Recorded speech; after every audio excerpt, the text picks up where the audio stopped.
rồi.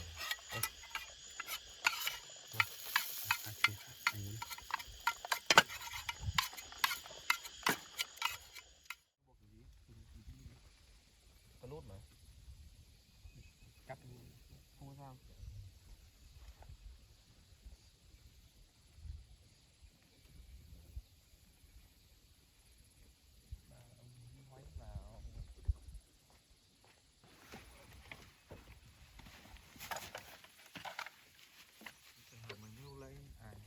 Như này là mình ấy rồi, mình cắt rồi.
Cái mặt nào đây à?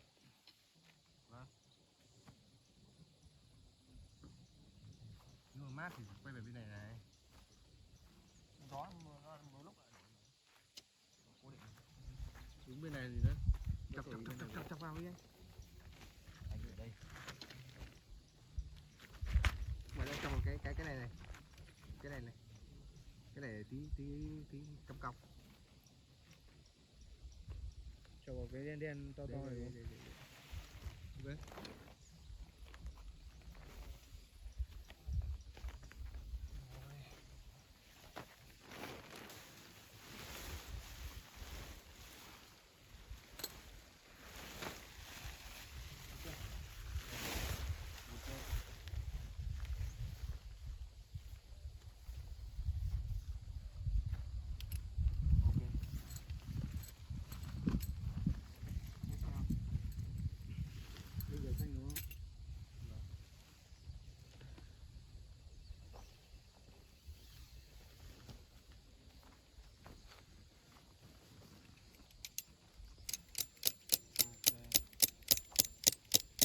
Buộc này.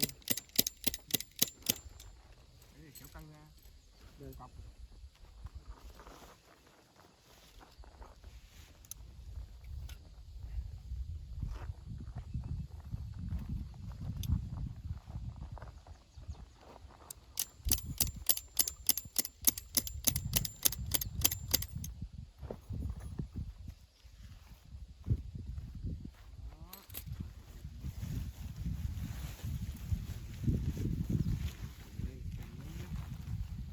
Đấy nhá.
Không.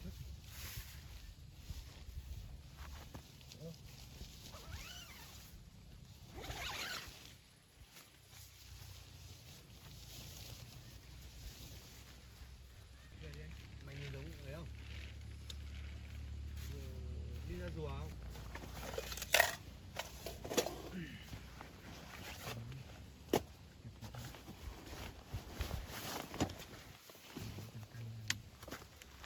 Thấy chưa? Rồi, mình ít thôi. Không muốn chân nữa. Một ý là con nó khó nhiều lắm.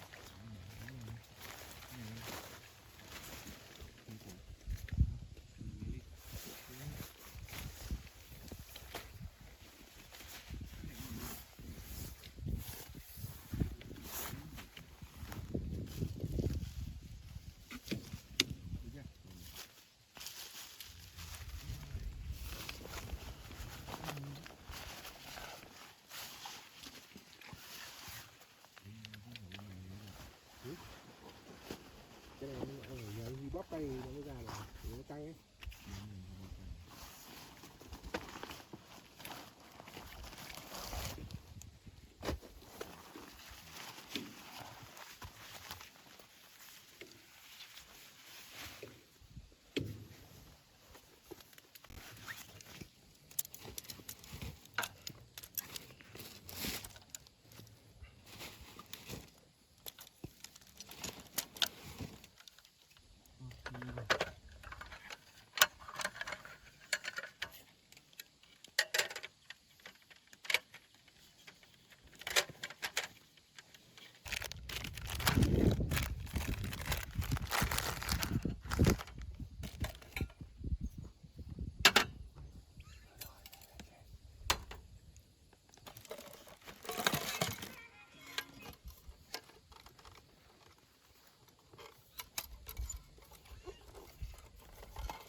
Không.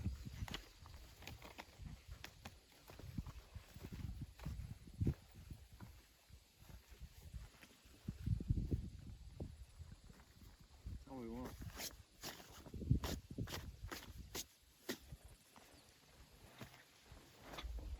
Đây gái cho nó biến mất đi. Bôi đấy là cái bôi mà. Chắc ba lô rồi mình.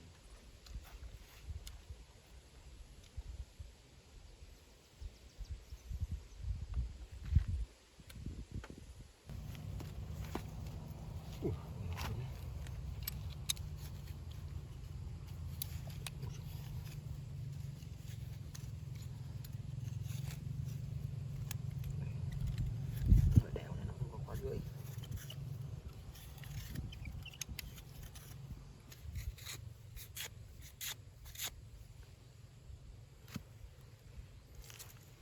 Đọc này phát.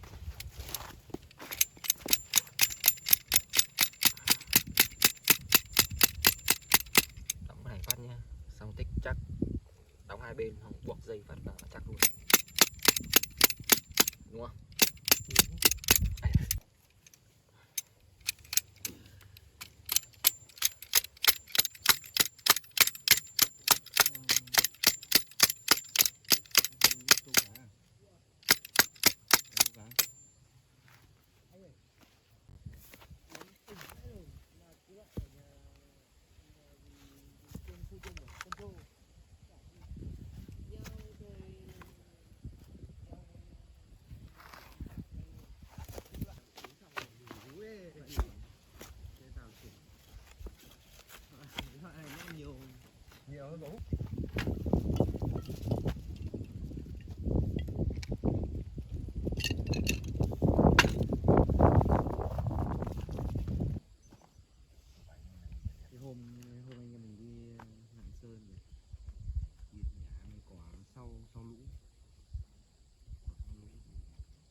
xa bám vào cỏ đầy đất.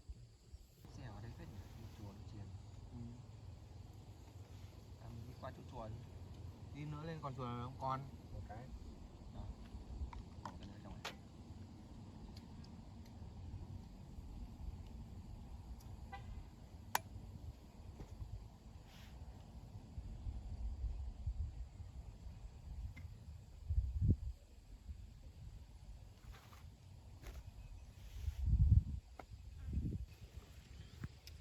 Không nữa.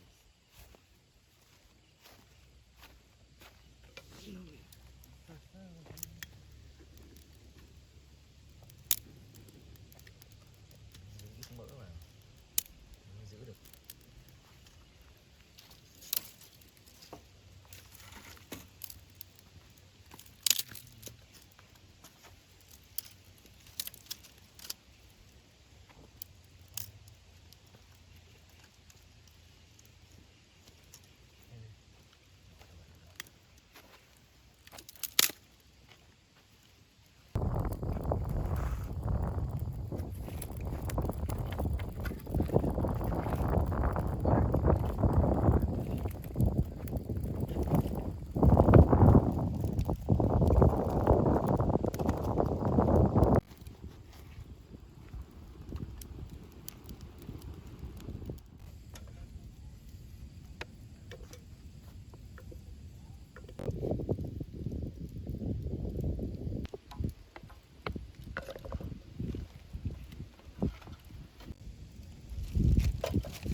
Để cho nó là đầu đường ấy.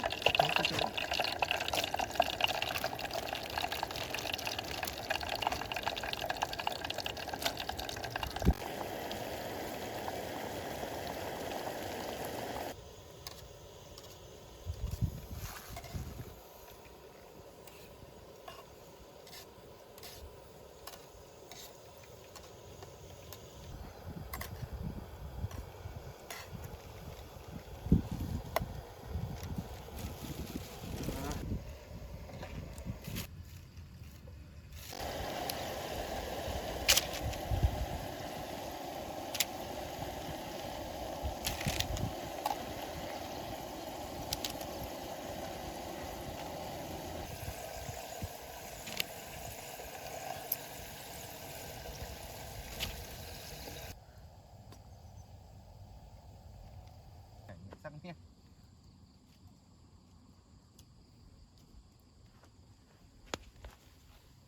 Được phát cho ra đứng luôn. Đây. Nhưng tôi sợ đứng ở đây nó ấy quá. Đứng ở đây nó Nhiều thang quá. Nó làm nào? cho nó bếp. Nó đang gấp vẽ xong nó bếp. Bếp bếp đây. Trâu, con nhạn xanh. Rồi trâu là con khác. Rồi trâu là con giống người mình nó to hơn, còn đấy đốt đau lắm.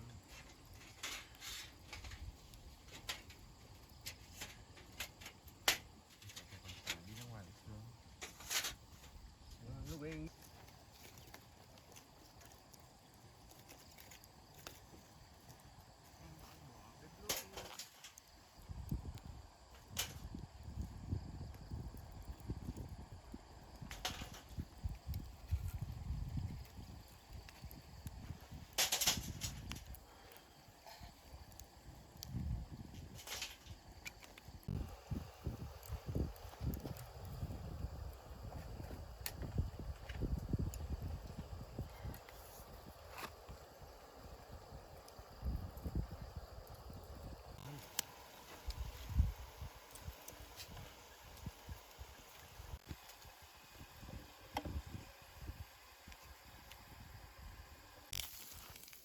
Em lâu ngày quên nghề rồi.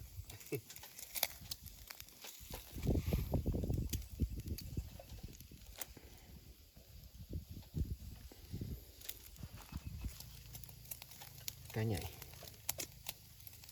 để lên cho nó khô nước rồi chứ còn đúng không?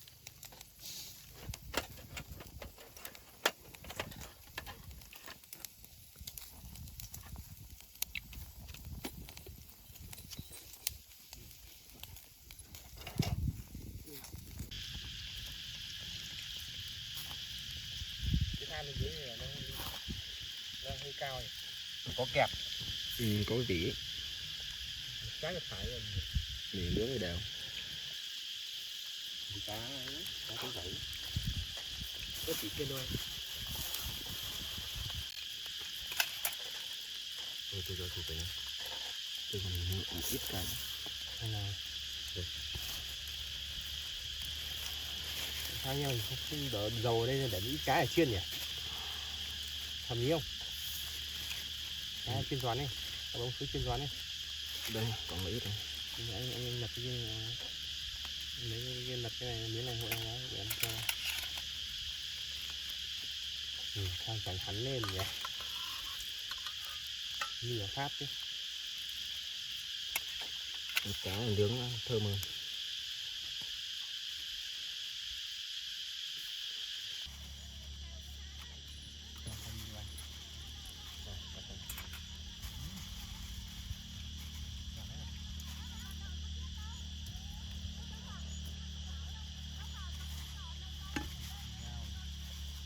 Rau đấy. Ngọt được.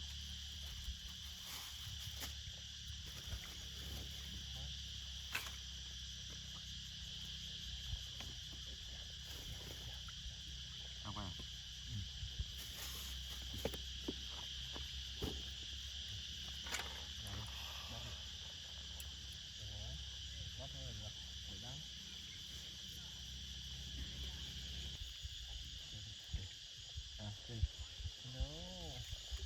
Mất chanh vào đây chưa? Đây là ớt à? Con đi à?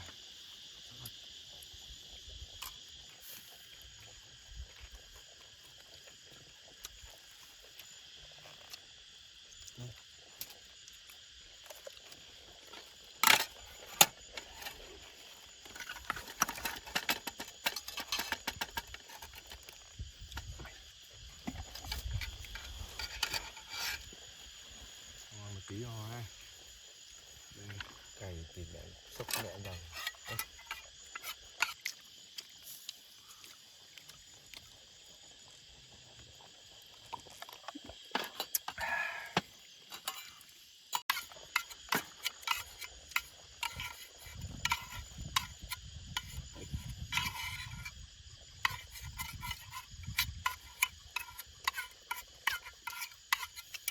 Chấm này. Chấm nhỏ. Đúng rồi, nó hơi tanh.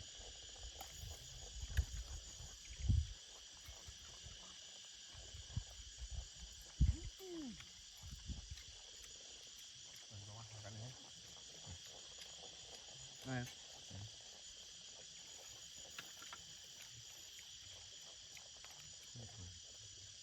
Rồi. Giòn ngon lắm. Giòn ngon. Đây.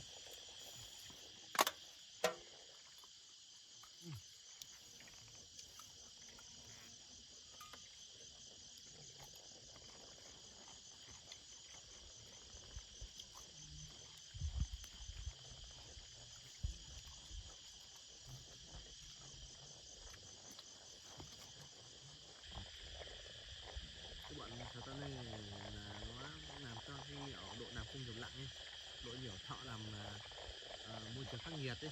Nó cũng trong quân đội đấy, quân đội nó cũng đặt hàng gì. Nói là làm cho